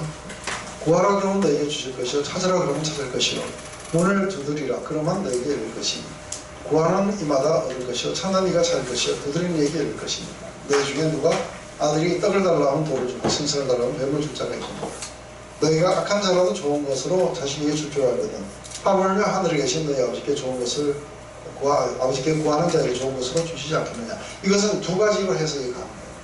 한 가지는 뭐냐면 첫째는 나의 판단하지 말라는 거고 두 번째는 역발란스로 모든 것들을 분별해야 된다. 그래서 판단하지 말라는 거고 아무것도 판단하지 않으면 안 된다. 그래서 분별은 해야 되는 것이다. 근데 우리가 어떻게 이걸 분별하고 이걸 할 수 있느냐 했을 때 지금 이 해결책으로 이게 제시되어 있을 수 있어요. 이렇게 해석을 한다면 그것은 모든 지식과 지혜의 부하가 지신 예수 그리스도 그래서 우리에게 지혜를 주시면서 후히 주시면서 그 지혜는 아버지께 그것을 구해라 그래서 우리는 부지런히 하나님 이걸 어떻게 해야 됩니까? 하고 지금 이렇게 복음을 내가 전하고 있습니다. 근데 어떤 사람들은 지금 10년째 전하는데 참 이런 그러니까 제가 이렇게 복음 전할 때 보면은 예수님의 말씀 속에는 사실 그런 게 잘 안 나타나는데, 근데 이 사람들은 자기의 아집인지 아니면 자기의 신념인지 모르지만 자기는 거기 가서 30년 동안 계속해서 복음을 전하는데 한 명도 결신자가 없었다. 이건 예수님이 뭐라고 말씀하세요? 복음을 전하는데 안 받아들이면 어떻게 하라고요? 신발을 떨어버리고 딴 데 가라고. 왜냐하면 이 땅에는 이미 그 마음으로 가난해져 있는 사람들이 많이 있다. 가난하는데 굉장히 비생산적으로 안 되는데 계속해서 거기 머물면서 그렇게 하는 사람들이 있는 걸 봐요. 그래서 우리가 그렇다고 해서 언제 이걸 떨어버리고 가야 될지, 어떻게 계속해서 지속적으로 기도해야 될지 우리 몰라요. 그죠? 우리는 기도하라고 하는 거죠. 기도하고 이렇게 하면은, 그래서 우리가 때로는 우리가 기도하고 이러면서 하나님 문을 열어달라고 이야기하기도 하고, 그런 어떤 기도를 통해서 그렇게 하겠죠. 근데 이렇게 이제 해석할 수도 있고, 또 하나는 뭐냐면 그렇게 비판하고 판단하고 이런 식으로 하는 자들은 하나님 나라에 있지 않다. 그래서 마치 이런 자들에게는 개와 돼지에게 귀한 이렇게 복음을 갖다 던지는 거하고 조금 더 다를 바가 없는 거다. 근데 복음을 어떤 자들에게 주는 것이냐 하고 이렇게 했을 때 가난하게 구하고 찾고 두드리는 자들, 그러면서 하나님 내게 자비를 베풀어 달라고 이렇게 했을 때에 이제 그런 자들에게 너희들이 악한 애비들도 다시금 좋은 거를 줄 알 거다. 하물며 하늘에 계신 아버지께서 너희들에게 좋은 것으로 채워주지 않겠느냐. 누가 복음에는 좋은 것이 아니고 뭐예요? 성령을 주시지 않습니다. 그래서 성령의 그런 어떤 파워를 우리에게 주셔서 복음의 문이 열리게 할 수도 있는 거고, 아니면 성령을 주셔서 이게 하나님이 우리를 위해서 예비하신 그런 모든 은혜의 역사들을 갖다가 우리가 마음으로 이해하고 받아들이고 믿게 되는 그런 역사가 일어나서 마음의 변화를 겪게 해주시지 않겠느냐. 이제 그렇게 두 가지로 우리가 이걸 나눠갖고 해석할 수 있을 거라고. 저는 이게 두 번째가 맞다고 생각을 해요. 근데 또 많은 사람들은 첫 번째도 상당히 일리가 있다고 얘기하죠. 그래서 우리는 양과 염소를 우리는 지금 몰라요. 딸곡과 가라지가 누군지 어떻게 알아요? 그죠? 확실하게 알고 있는 사람들은 있을 수 있겠죠. 그래서 어떻게 판단하지 않고 분별이 가능한지, 이러한 것들은 우리가 위로부터 오는 지혜와 능력을 구하기 위해서 기도하고, 이러한 하나님의 지혜를 필요로 한다는 것, 찾고 구하고 두드린다는 것은 강렬하게 하나님의 지혜를 갖다가 구하는 것이겠죠. 이렇게 했을 때 성령의 능력을 우리가 받는다든지, 이래서 우리가 복음 증거를 할 수 있게 된다든지 할 수 있는데, 지금 마태복음에 이게 산상수훈은 지금 복음 증거에 대한 이야기가 아니에요. 하나님 나라에 관한 이야기이기 때문에 저는 두 번째 이것이 맞다고 생각합니다.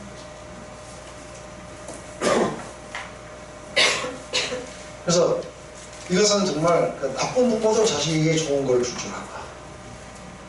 근데 하물며 하고 이렇게 하는데 기도의 확신이 우리에게 있는 거죠.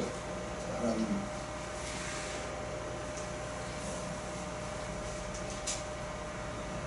그래서 우리가 이렇게 신뢰가 부족해서 잘못하는데, 제가 많은 경우에 그런 이야기를 해봐요. 우리 교회에서 처음 이렇게 복음을 전할 때에 처음 저하고 약속을 해요. 내가 너에게 복음에 대해서 네 궁금한 것은 내가 충분하게 다 설명을 해줄 수 있다. 근데 한 가지, 네가 성령을 받는 건 내가 줄 수가 없는 거다. 그래서 네가 받은 것들을 네가 실제로 경험하고, 그리고 네 마음이 변화를 겪는 것은 그건 내 영역이 아니고 하나님의 영역이다. 그래서 네가 찾고 두드리고 그리고 구해야 되는 문제입니다. 그래서 지금부터 너는 매일 그걸 구하고 난 너에게 매일 너에게 복음을 전하고 너의 궁금증을 풀어주겠다. 근데 이렇게 해가지고 이제 매주 만났을 때마다 물어봐요. 계속 구하고 있는지. 근데 이렇게 구해가지고 못 받은 사람들은 한 번도 본 적이 없어요. 근데 하물며 어떤 사람은 거기 나오지도 않는데 제가 약속을 했어요. 하나님의 약속에 의한 거예요. 이제 간절히 나를 찾고 찾는 자가 나를 만나게 될 거라고 에레미야서에 이렇게 너희는 그런 파괴 속에서 나를 간절히 찾게 될 것이다. 그래서 너희들의 마음의 가난함 속에서 나를 찾게 될 텐데 그때 내가 너희들을 만나주겠다 하고 약속하시는 거예요. 그리고 여기서도 구하는 자에게 구하게 되면 얻게 될 것이고 두드린 자에게 열리게 될 것이고 찾는 자에게 찾게 될 것이라고 얘기합니다.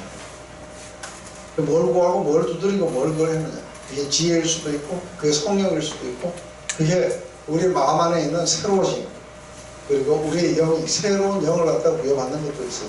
그런데 문제는 뭐냐면 간절히 자꾸 찾지 않아요. 간절히 자꾸 찾지 않고 그냥 주시면 주고 말면 말고 이렇게 해가지고 하니까 안 되는데 정말 제 경우에 한 사람을 2달간 의식이 있는 동안에 하나님을 찾아봐라. 이래가지고 진짜 시험을 했어요. 근데 그 사람이 2달 동안에 한국을 나오게 됐어요. 한국에 나와서 이것도 바빠갖고 안 하겠다 했더니 아니래 한국에 가갖고도 계속 했대요. 그리고 돌아와갖고 2달째 됐는데 그게 부활절날 바로 전 주인데요. 근데 예배에 참석했다가 그냥 갑자기 모든 것들이 아무 의미가 없다 이러면서 갑자기 자기 부인 손을 붙잡고 일어서서 집으로 가버린 거예요. 그리고 집에 가놓고 자기가 하는 행동이 너무 이상하니까 저한테 전화를 해서 좀 급히 좀 만나자. 만났더니 왜 갑자기 그런 생각이 들게 되고 갑자기 자기가 그렇게 행동했는지 이해가 안 된다. 자기는 지금도 구하고 있다. 네, 지금 마지막이 다 됐기 때문에 그런 거다. 그래서 마지막 최선을 다해서 구해보자. 이러는데 딱 부활절날 아침에 눈을 딱 뜨는 순간에 이 사람에게 모든 것들이 다 새로워지기 시작해요.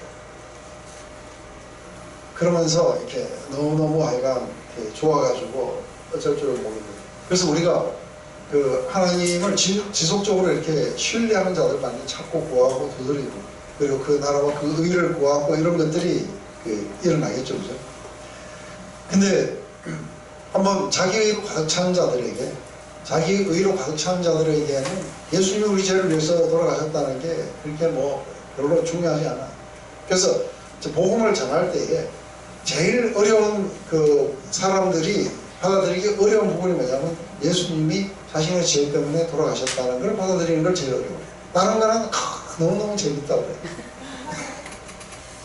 그러면서 우리의 죄성 이런 걸 이야기할 때 너무너무 재밌는데 그렇다고 해서 꼭 예수님이 날 위해서 돌아가셔야 되나? 이 부분에서 다 걸리게 되는 이유는 뭐냐면 가난함이 없는 거예요.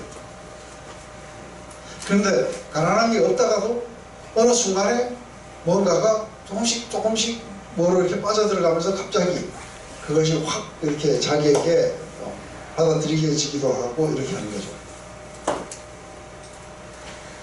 그래서 이게 이제 한 가지 중요한 게 뭐냐면 우리 교회 안에서 처음 들어오면은 자기가 죄인이라는 것부터 가르쳐야 돼요. 그래서 저는 이 사람들에게 복음을 전하기 전에 자기가 죄인이라는 사실을 실감할 때까지 그래서 사실은 제가 디스커버리 클래스를 8주 10주 하는데 5주를 죄에 대해서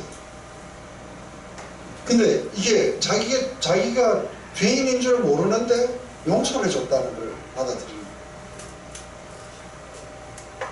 난 죄 지은 게 없는데 용서를 받았어요. 이게 특히 중고등학생들이 사이클러지컬하게 막 회개하라고 막 울고 회개하고 네가 뭘 잘못했는데 그러면 잘 몰라요. 그래서 자기가 영적으로 도덕적으로 이렇게 파산한 상태를 인식하지 못한 채 하나님의 나라에 빛을 보고 들어왔는데 어떻게 들어가냐면 풍문 소리에 따라 들어갔더니 마음이 평안했다든지 이런 식으로 이야기를 하면서 하는데 이 사람들은 그대로 자라게 되면은 교회 안에 적이 돼요. 굉장히 무시무시한 적들이 돼요. 왜냐하면 자기는 한 번도 자기의 죄의 문제를 다뤄본 적이 없어요. 그래서 이 사람들 안에서 사실은 이렇게 비판과 정죄 시각들이 많이 나오게 되죠. 그래서 자기 충만에 쌓여갖고 자기는 자기 의로 들어온 것처럼 이렇게 느껴져요. 자기가 하나님에 대해서 막 불평했는데 하나님이 미안하다 그래갖고 들어온 것 같아요. 그래서 밀양이라는 영화 보면 마치 그래갖고 들어온 것 같아요. 안 그래요? 그런데 내가 용서하는데 왜 니까지 용서했냐고 하나님으로 보고 그렇게 나올 수 있는 건 자기가 지금 현재 이게 마음이 가난한 자들이 받아들일 복음이 아닌 거예요. 그래서 그냥 교회 가자 해갖고 교회 갔다 오면 뭔가 일어날 줄 알고 교회 데려가고 뭐 젊은 사람들은 청년에 갖다 놓고 뭐 하고 하는데 이제 여러분들 그런 거 하시면 안 돼요. 여러분들은 여러분이 복음을 전하셔야 돼요. 여러분이 복음을 전하셔야 돼요. 복음을 전할 자가 없어요. 이해되세요? 교회 그냥 갖다 놓으면 복음 전하는 자들이 없어요. 이게 이해가 되세요? 그럼 누가 전해야 돼요? 내가 전해야 돼요. 그래서 내가 전해가지고 이 사람을 신자로 만들어갖고 교회에 데려들어야 돼요. 그래야 이 사람은 지금 다른 걸 듣기 전에 먼저 복음으로 먼저 점령을 당한 채 이렇게 들어가게 돼요. 안 그러면은 들어가고 딴 이야기부터 먼저 들어요. 그러면은 복음이 안에 들어오기가 상당히 어려워져요.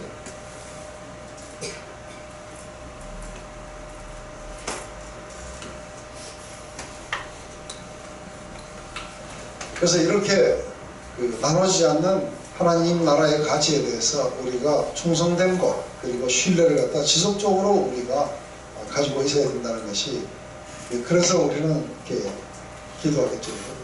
그래서 아무도 이걸 갖다가 지금 이제 이렇게 하면 또 산상수훈에 나온 대로 못 살고 있는 자기를 갖다가 괴롭히고 이러는데 마음을 통회하게 하는 건 좋아요. 그건 올바른 길로 가는 거예요. 근데 그것을 따라 살지 못했다고 자기가 구원 못 받았다 한다든지 막 이렇게 이야기를 한다는 건 또 산상수훈을 법으로 이해했어요. 아무도 산상수훈에서 나온 대로 그렇게 해갖고서는 살아가는 사람은 없어요. 근데 중요한 건 뭐냐면 이러한 것들이 들려왔을 때 우리의 마음이 거기에 도달하지 못했다는 사실을 인식하고, 그리고 우리가 그것을 애통해하고, 그리고 의에 줄이고 목이 말라 그리스도 앞으로 나아오라고 우리를 초청하는 메시지들입니다. 그리고 하나님의 은혜를 부지런히 찾고 구하고 하나님의 자비를 갖다가 우리가 얻으려고 해야 되는 거죠. 이런 자들에게 하나님은 내가 여기 있노라 하고 만나주시고, 그리고 자비를 베푸시고 그들에게 새로운 마음으로 하나님을 반영하며 살아갈 수 있도록 새 영을 부어주실 거라는 거예요. 그러니까 산상수훈은 내가 지키지 못해도 하나님이 우리에게 그 길로 이끌어 갈 거라는 아니요. 내가 지키지는 못해도 이야기가 아닌 거예요. 산상수훈은 껍데기하고 속마음이 뭐가 틀리는가에 대해서 확실하게 이야기하는 거예요. 그래서 지금 현재 여기에서는 산상수훈에서는 이거는 절대로 안 된다는 것이 뭐냐면 자기 의에 휩싸여가지고 겉으로 뭔가를 지키는 자들은 이거는 실제로 아무리 노력을 해도 이거는 하나님 나라 바깥에 있다는 거예요. 중요한 거는 마음의 변화를 겪어야 된다는 이야기가 산상수훈이에요. 그런데 마음의 변화가 우리가 마음이 그렇게 정결하고 싶은데 정결하게 잘 안 되는 거예요. 우리는 여전히 죄에서 이끌려가고 있다는 거죠. 그래서 우리의 마음이 완전히 돌아서지 못하는 것을 갖다가 우리가 통회하고 하나님께 자비를 구하고 이렇게 하는 자들에게 천국이 저일 것이라고 이야기합니다. 그래서 하나님이 그런 자들에게 은혜를 베풀어 주시고 자비를 베풀어 주시고 새 마음을 주시고 새 영을 부어주셔서 그렇게 배부르게 되고 위로함을 받게 되고 그렇게 향해 나가게 될 거라는 거예요. 근데 산상수훈에 나오는 이것대로 우리가 살아갈 수 없는 것이다 하고 이야기를 하면은 그건 잘못 이해한 거예요. 이렇게 살아가야 돼요. 이렇게 살아가야 되는데 그 모든 능력이 우리에게만 있지 않는 거예요. 그래서 우리에게는 뭐냐면 이걸 통해서 마음의 가난함으로 하나님 앞에 부지런히 구하고 찾고 두드리라고 전해요. 그리고 얼만큼의 이해가 왔든 그대로 삶에서 실행하라고 하는 거예요. 그래서 나누지 않는 어떤 신뢰, 내가 염려 대신 하나님을 트러스트한다 이러면 한 번 해봐야 될 거 아니에요. 그죠? 그래서 우리가 자식 문제를 가지고 내가 염려하는 것과 하나님을 트러스트하는 것 사이에 한 번은 해봐야 될 거 아니에요. 이거 한 번 해갖고 승리해본 경험 있으신 분 손 들어보세요. 네. 대성의 문제를 가지고 하나님을 트러스트 해가지고 그래서 정말 그런 데서부터 완전히 자유케 된 사람들 손 들어보세요. 그러니까 이러면 안 된다는 거예요. 어정쩡한 차이구나. 아니, 그럼 제가 우리 교회에서요, 제 어드바이스를 듣고 8년 동안 job 없이 지낸 사람이었어요. 왜 8년 동안 job 없이 지냈느냐 하면은 이 사람은 자기가 어떤 꿈을 안고 이렇게 왔는데 그것이 하나님이 자기가 정말로 이렇게 하고 싶어하는 이거를 하게 하실 거라는 거예요. 그런데 그걸 향해 이렇게 나가게 되는데 자꾸만 그 먹고 사는 게 염려되잖아요. 그러니까 어떻게 하냐면 이쪽에서 뭐 이렇게 하면은 2,000불 줄 테니까 와라. 뭐 이거 신문사에서 뭐 이런 거 해주면 얼마 줄게 하고 이런 게 막 오는 거예요. 결국은 이 사람은 하나님이 나를 갖다가 강 베스트로 이끄실 거라는 그 확신이 없이 자꾸만 이쪽 저쪽으로 끌려다니는 거예요. 그럴 때마다 저한테 와가지고 이런 제의가 왔는데 어떻게 할까요? 저 어떻게 할까요? 하는데 이 사람이 지금 현재 완전히 뭐 돈이 없어서 먹고 사는 게 이게 한 사람도 아니었어요. 어느 정도 버틸 수 있었어요. 그래서 왜 하지 말고 네가 가는 그 방향을 트러스트하고 이렇게 가봐라. 근데 정말 이게 이제 나중에 한번 봐봐요. 이렇게 해가지고 사실은 그 사무실도 하나 얻었는데 한 달에 1,000불이 나갔어요. 근데 그렇다면 내가 뭘 했으니까 네가 하고자 하는 그 일에 가서 봉사도 하고 볼런티어도 하고 그리고 이걸 뭐 해보라 했더니 그쪽에서 한 달 동안 해야 되는 양의 일을 갖다 주면서 500불 준 거예요. 그래서 500불 이게 손해를 보면서 매일 도시락 사가지고 사무실 나가고 작업도 하고 그랬어요. 근데 궁극적으로 긴 이야기 짧게 하면은 그렇게 했던 그 회사에서 추천을 해갖고 자기가 꿈에 그리던 자기가 정말로 하고 싶었던 그걸 하게 된 거예요. 근데 이게 그것을 이뤘기 때문에 중요한 게 아니라 하나님이 정말로 하나님을 트러스트하는 자들을 그렇게 하시는 거라는 경험을 했어요. 그런데 이렇게 되었기 때문에 오는 문제가 뭐냐면 이 사람이 들어간 지 1년 만에 그 회사가 사라져버렸어요. 그럼 이제 어떻게 해야 되냐 하는데 또 길이 열립니다. 나중에 이런 걸 갖다가 몇 번을 갖다 거치고 난 뒤에 어느 날 이 사람이 정말로 자기가 제일 가고 싶었던 회사를 이렇게 들어간 거예요. 근데 그게 원래 다운타운에 있었는데 여기 와서 찬양 인도도 하기를 원했고 일도 하기를 원했는데 회사가 다운타운에 있다가 우리 교회 앞으로 이사를 왔어요. 근데 대대적인 가물이 벌어지는데 이 사람은 계약직이었어요. 계약직을 3개월만 하면은 정직원 해준다 했는데 안 돼가지고 다시 3개월이 또 연장이 됐어요. 그 정직원으로 가야 되는 계약직 2주를 남겨놓고 거의 3분의 1을 레이오프 시키고 있었어요. 그래서 목사님 이제 2주만 있으면은 이 정직원들도 3분의 1이 없어지는데 내 같은 계약직은 그냥 끝나는 겁니다. 마음이 어떠냐니까 두렵지 않아요. 근데 정말 놀라운 건 뭐냐면 갑자기 자기 부서의 매니저도 아니고 다 부서의 매니저가 와가지고 지나가다가 너 아직도 계약직이네 해가지고 이야기해갖고 이 사람을 정직원으로 올려놓고 자기는 잘렸어요. 그리고 다 했는데 다 잘린 이 사람은 자기 혼자 정직원으로 가네. 그 다음부터 이게 레이오프 바람이 막 불고 하면은 막 이리저리 막 사람들이 어수선해하고 그날은 일을 못해. 그래서 다 집에 가라는데 혼자서 묵묵하게 일을 하는 거야. 너는 어째 마음이 싱숭하지가 아니하니까 아니 이제 그런 건 초월했잖아. 예, 그런 거에 의해서 내 삶이 좌우되는 게 아니라는 걸 확실하게 경험했다. 하나님이 나를 인도하실 것이다. 그래서 그 하나님을 인도하시는 그런 가운데 이게 지금은 이제 거의 20년이 다 돼가지고 그 속에서 수도 없는 믿음의 선한 싸움을 싸우면서 하나님이 승리를 주십니다. 그래서 이제는 그런 문제에 대해서 완전히 초월하고 평안하고 있어요. 근데 교회가 적어도 이런 거를 프랙티스는 해봐야 될 거 아니에요. 안 그래요?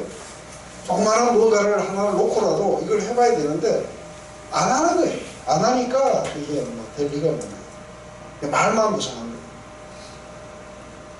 그래서 정작 폭풍이 불어오면은 안 믿는 사람하고 똑같이 행복해요. 이렇게 이야기를 하면서 이제 비판에 대해서 최종적인 결론이 나와요. 그러므로 무엇이든지 남에게 대접을 받고자 하는 대로 너희도 남을 대접하라. 이것이 율법이요 선지자다. 그래서 우리는 용서받고 싶고 우리는 자비를 받고 싶고 수용과 이해를 원해요. 그죠? 그렇지만 나는 그렇게는 못해요. 나는 그런 걸 받기를 원하지만 나는 다른 사람을 비판하고 정죄하고 이게 안 맞는 거예요. 그래서 사실은 율법과 선지자가 목이 터져라고 외쳤던 게 뭐예요? 목이 터져라고 외쳤던 게 그런 외적인 거를 갖고 오는 게 아니다. 나는 제사를 원하는 게 아니다. 나는 너희들에게 통회하는 심령을 원했고 나는 제사를 원하는 게 아니고 너희들에게 긍휼과 자비를 나타내는 삶을 원한다. 그게 너희들이 받기를 원했던 거 아니냐. 그래서 누가 니를 갖다가 무너뜨리려고 하고 정죄하고 이러는 거 원하느냐는 거예요. 그거 원하세요? 안 원해요? 안 원하시죠. 그러면 나도 안 원하는 건 다른 사람한테도 하지 말아라. 근데 정말로 자비를 받고 수용받고 이해받고 그렇게 하기를 원하시느냐는 거예요. 그렇다면 그렇게 하라고. 이게 율법과 선지자 이야기입니다.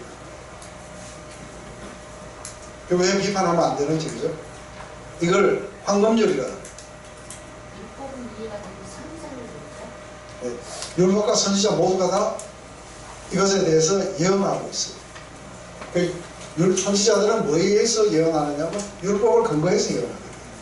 그래서 나중에 여러분들이 선지자를 읽어보시면은 모세오경을 알면 나도 선지자처럼 예언할 수 있어요.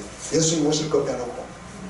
왜냐하면 이렇게 됐기 때문에 이렇게 할 것이다 하고 이 율법에 대해서 다시 삶에서 뭐가 잘못됐는지를 갖다가 이야기하는 게 선지자들이에요. 그렇지만 하나님의 구원이 어떻게 찾아올 것인가 하고 그것까지를 예언하는 게 선지자들인 것이죠. 그래서 주님이 가르쳐 주신 이 천국이라는 개념은 율법과 선지자가 포인트였던 거예요. 이게 바로 율법과 선지자다. 근데 이게 안 됐던 거는 인간의 외식적인 삶과 그 결과로 마음에 청결함은 없고 오히려 자신이 완성된 것처럼 행세하면서 다른 사람을 정죄하고 비판하는 자세를 취했던 거다. 근데 천국의 그 기준으로 볼 때 우리는 오히려 마음이 가난해지고 애통해하면서 스스로가 만족시킬 수 없다는 것. 이것 때문에 우리는 부지런히 하나님의 자비와 은혜를 그리고 수용을 구하고 두드리고 찾는 것이죠. 이렇게 할 때 우리가 단순히 복음을 듣는 자가 아니고 행하는 자들로 가게 될 거다. 이렇게 될 때 뭐가 나타나냐면 하나님이 우리에게 베풀어 주신 그것을 갖다가 우리 삶의 반응에 나타납니다. 그래서 하나님은 우리에게 자비를 베푸셨는데 우리는 다른 사람을 판단한다면 그렇다면 하나님의 글로리가 나타나지 않게 되어 있어요. 그래서 하나님의 글로리가 뒤틀려고 나타나요.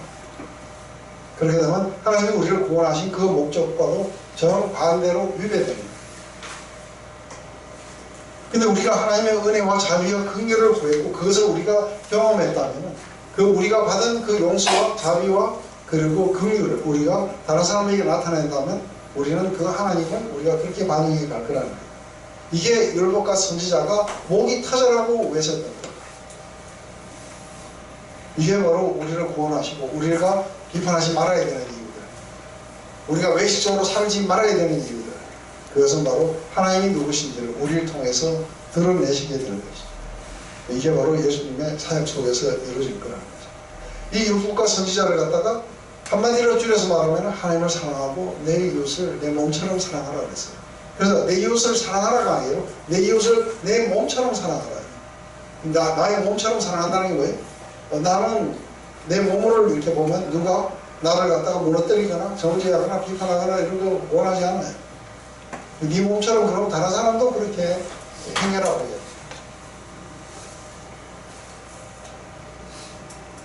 그렇지만 누군가가 나를 세워주려고 하는 의도 속에 정죄하는 스피릿이 아니라 그리고 온유한 스피릿을 가지고 나를 갖다가 내 잘못을 갖다가 지적하고 나를 세워주고 나를 그렇게 인도해 주려고 하는 것. 그래서 내 죄를 간과하지 않고 옆에서 나를 지켜주고 이런 사람들이 필요하다. 그렇다면 나도 다른 사람들에게 그렇게 해주겠다는 거죠. 그들에게 직면해주고 그리고 그들에게 다시 한번 우리가 세워주려고 노력해야 됩니다. 그래서 하나는 저스먼트를 한 거고 하나는 사랑으로 세우려고 하는 이 두 사이에 우리가 왔다 갔다 하는 거예요. 바로 여기에 우리는 분별이 필요하게 돼요. 그러면서 오히려 거꾸로 유대 율법주의자들처럼 외식하는 곳에 가서 정죄하거나 이런 게 아니라 우리는 부지런히 하나님의 그 자비를 찾고 구하고 그리고 성령의 그 조명 속에 우리가 살아갈 수 있도록 이렇게 해서 율법주의자들은 다른 사람들에게 이렇게 적용하고 집중하지만 성령의 조명은 자기에게 자기의 마음을 가난하게 하고 자기가 하나님 앞에서 죄 가운데 있다는 걸 알게 하고 하나님 앞에서 스스로 설 수 없는 자인 것을 받아들이게 만들어준다. 이게 율법과 선지자의 이야기. 이게 이제 이해되시죠, 그죠? 그래서 아주 심플한 원리예요. 나는 사랑과 수용과 이해를 원한다. 그걸 원하시죠? 그걸 하시면 돼요.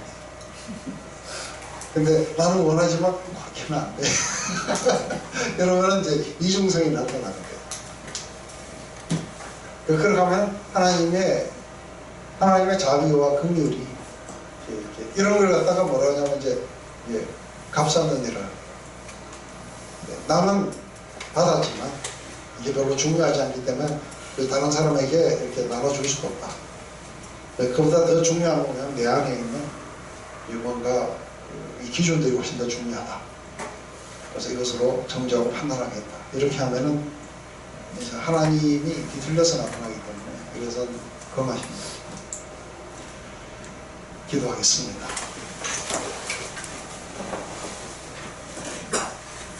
하나님 오늘 이 산상수훈에서 말씀하셨던 그런 비판하지 말라고 말씀하신 것은 단순한 비판의 문제뿐만 아니라 이것이 포함하고 있는 하나님과 우리의 관계 또 우리와 우리의 관계 안에서 이것이 얼마나 잘못된 자세인지를 우리가 보았습니다. 뿐만 아니라 우리 보험이 어디 있냐에 따라서 우리가 마음을 어떻게 사용하고 우리가 어떻게 이 마음을 둬야 되는지를 보게 됩니다. 하나님을 마음에 두기 싫어하면 그렇다면 우리는 하나님이 아닌 다른 것들을 우리의 마음속에 사랑하게 될 것입니다.